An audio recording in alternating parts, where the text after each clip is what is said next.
Hey Gold Medal family, Master John Vasquez here today, and today's video is going to be going over, or for this week's sessions, virtual sessions, we're going to be going over axe kicks and crescent kicks. Very similar type of kicks, different trajectories, but equally getting the same result each time you should do it. So they're thought of differently and they're used in different situations. However, they kind of all funnel down to the same style of kick, which is straight up and down axe kick style. So let's get into the video. Okay, if this is your first time joining us, we want to thank you. We'd appreciate if you guys would stop back by. So if you could kick that like button, that'll let you know. No. Hey, if this is your first time joining us, we want to thank you. We welcome you. We'd appreciate if you would stop back by. You could hit that subscribe button. That'll let you know when we kick another video out to the tube. And if you found this video informative or even just entertaining, if you could punch that like button, we'd really appreciate the support. Okay, so after you've done all your warm-ups, now we're ready to get into the actual kicking. So there are still some kicking warm-up drills that we're going to do though. So let's get into those right now. We're going to start out with just your axe kick, straight in place, hand out. A lot of us have done this one before. Hand out. I'm going to take and swing my toes right up into the palm of my hand. Hana. Dual. Set. Okay, you're going to do a set of 10 of those on each leg. A couple of pointers before we start. Make sure you are not bringing your hand down to meet the foot, because then now you can see how high I'm actually picking my foot up. And I'm kind of exaggerating the move a little bit, but a lot of times people will start up here and then they're still bringing it down a little bit. I put my hand out. You want to put your hand out there as a target for your foot to aim towards. So from here, keeping my hand in that spot, and I swing my foot up into that position. Same thing on the left side. Now you're going to use the same one here. Left hand, left leg. Hana. Dual. Set. Okay, so pause the video here and then you can do your set of 10 on each leg. So total of 20. Okay, great job.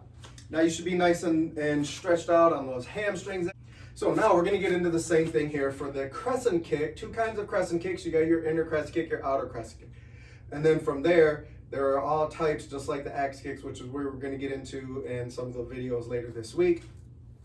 And jumping, spinning, doubles, switching, all of those for these three kicks here. But for warm up here, we want to warm up on the adductor leg, part of the leg, which is the inside, or also known as the groin muscle. So I'm going to take my left hand, I'm using my right foot, and inner crescent kick my foot into my hand here, using the same concept. I don't want to meet my foot and I don't want to pull it down. I'm taking and pulling my foot into my hand. In order for you to do that, you got to pull it up high and swing it off to the side. So that way you can get a good rainbow arc effect. Same thing on the left side. Now it's really important that you really try to keep the legs straight on these crescent kicks. You can actually get away with a little bit of a bent leg if you're hitting a close range target, and a little bit of a bent leg on an axe kick if you're really close to the target as well, which we're going to go over that a little bit later. But now as far as for warming up on the kicks, make sure those legs are straight. Now, if you're not able to start very high, obviously you need to just start it a little lower. That's fine. You're going to work your way up to your flexible strength positions.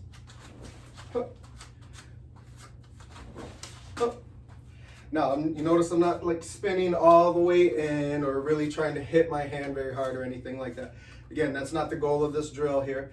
It's just to stretch and warm up the muscle groups of the legs and the lower part of your body that we use for these kicks. So go ahead and pause the video and you can start your next set on the crescent kick, the inner crescent kick. Okay, next one here is going to be the outer crescent kick. So for the outer crescent kick, we're not going to take our hand and hold it out like this.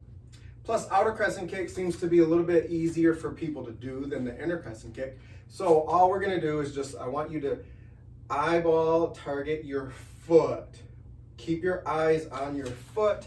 Look at your foot to make sure you are doing the rainbow motion. Again, this one here, I'm not necessarily trying to kick or hit anything. That would be more of a crescent kick hit. And that I still kind of didn't even hit the bag there. That was more or less just the weight of my leg. So really I'm just moving my leg. That's all I'm doing.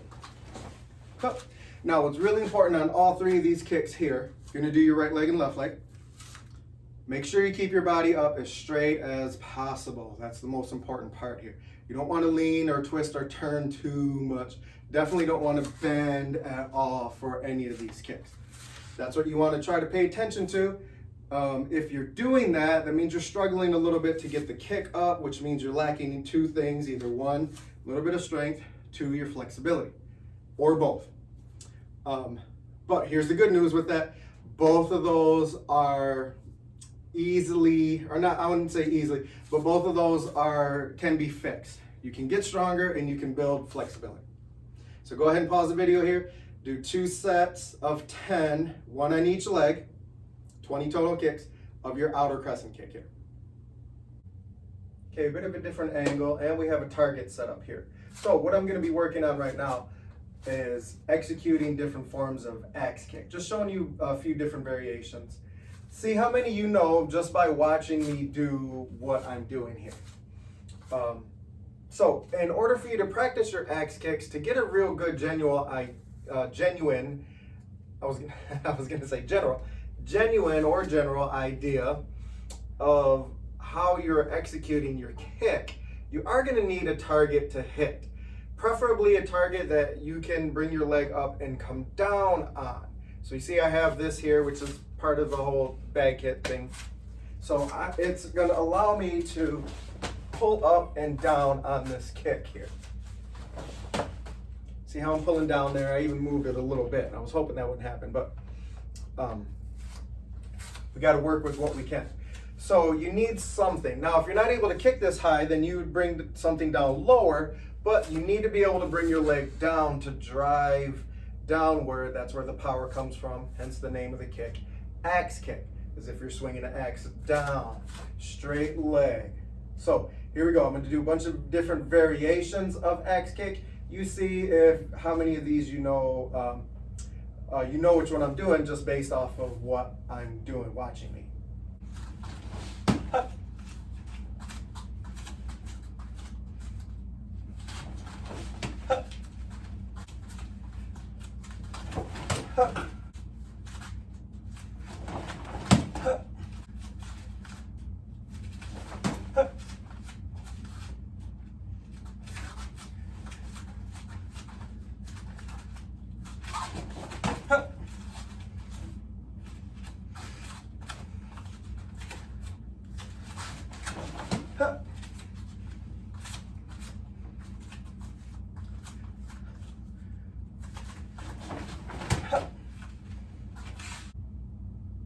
Okay, so we're going to start out with your basic axe kick, but we are going to change it up a little bit, where your basic axe kick is with the straight leg, straight knee, straight up and down, okay?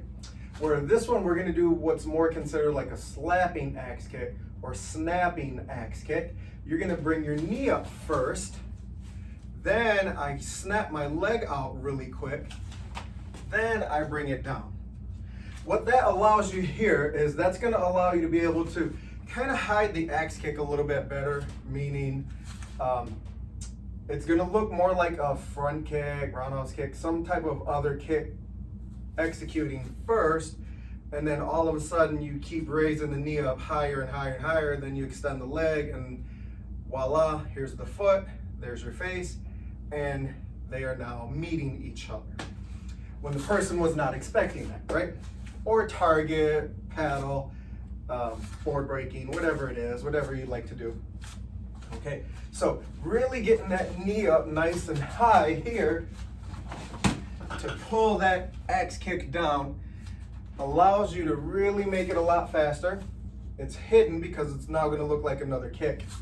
But also, that allows you to be able to do an axe kick from a really close range. Close range, hitting to the head.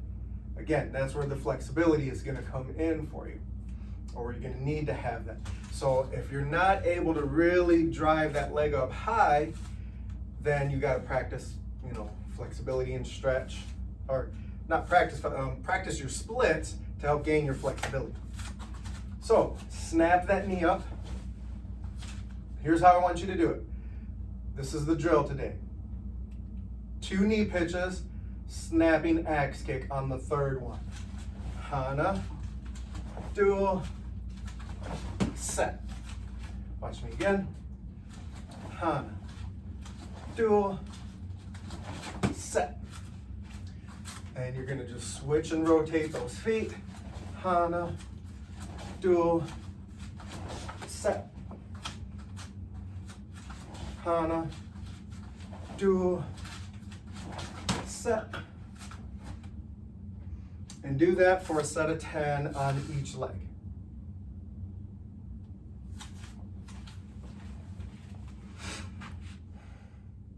Okay, now for your second set for your axe kicks, the aspect that I want you to focus on is how to gain more power on the axe kick. And what you're gonna do, once you pick your leg up, once it gets to the apex, meaning the highest part of the kick, as you pull your leg down, you're going to lean those shoulders back a little bit. That's going to help give you some leverage to pull your leg down, instead of just having gravity pull it down, or just relying on the strength of your hamstring or your leg here. So as I pull that leg down, I'm going to pull those shoulders back a little bit here. That's going to help you whip that leg down with a lot more impact here. It's similar to a teeter-totter effect where one side goes up, the other side goes down. So being that I'm forcing this one back, it's gonna help pull that down because I force it back and then pop back forward, boom, and then I pull back forward down, or I bring my body straight up here. So watch here on this one. Hup, Hana, dual. Oops, I didn't mean to hit it that hard. I was trying just to tap it so I wouldn't move the bag too much. So go ahead and pause the video here. This is where you're gonna do your next set of 10 on each leg, and really focus on getting those shoulders back so you can help pull your leg down harder.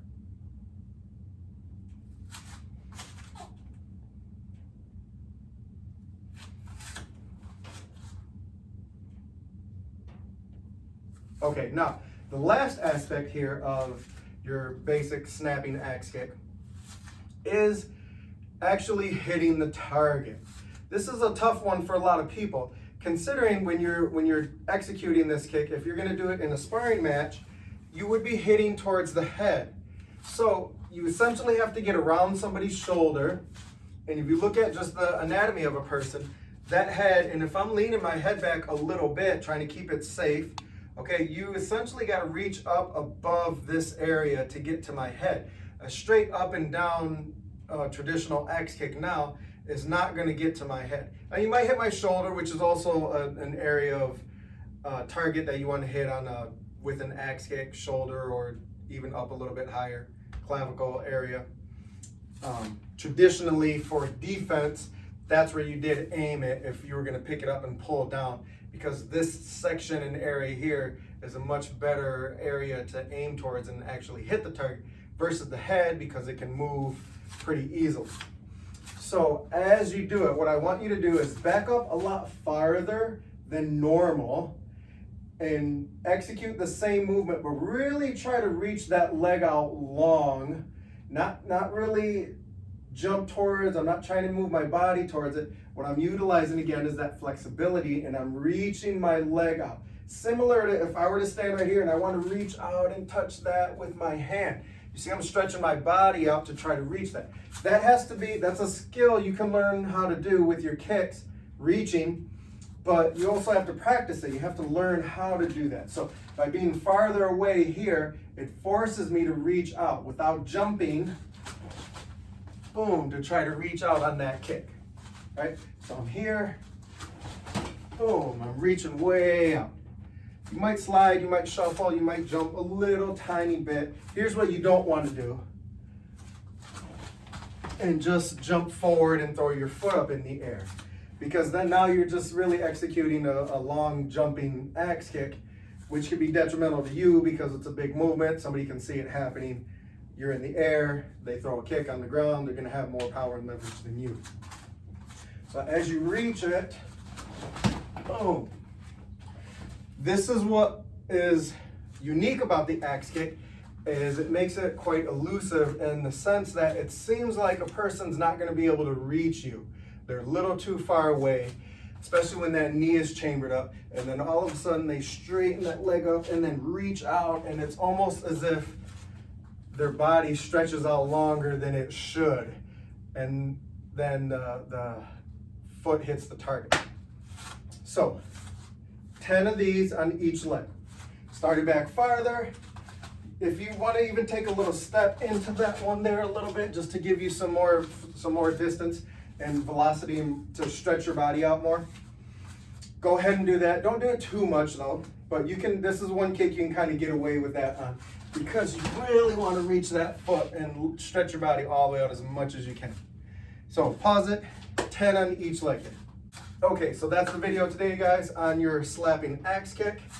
Wednesday's video, normally we go over Poomsae stuff, but I'm gonna let you guys practice your forms on your own. So Wednesday we're gonna be covering over crescent kicks. Right? So yeah, and king it.